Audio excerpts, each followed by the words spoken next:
fulfillment of God's instruction that ni kupitia utimilifu wa agizo la Mungu, na hapo ndipo Yesu Kristo amedhihirisha hivyo kwa shabaha iliyo njema, ili kupata kumpendeza Mungu Baba.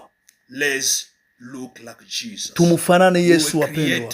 Tumeumbwa kwa mfano wa Mungu, kwa muonekano wa Mungu, ili kwamba tupate kutawala, ili tupate kuwa na utawala na kutimiza iliyo maagizo ya Mungu.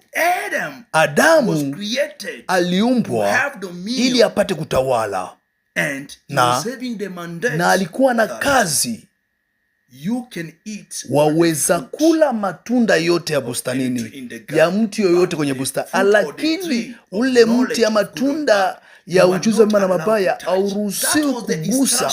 Hiyo ilikuwa ni agizo, na Adamu alipashwa kutembea katika ufunuo wa kutimiza agizo la Mungu. Usimupe nafasi ya adui aje na atawale maishani mwako. Neno la Mungu linatuambia ya kwamba mumupinge shetani, mutii Mungu, na umupinge shetani naye atakimbia.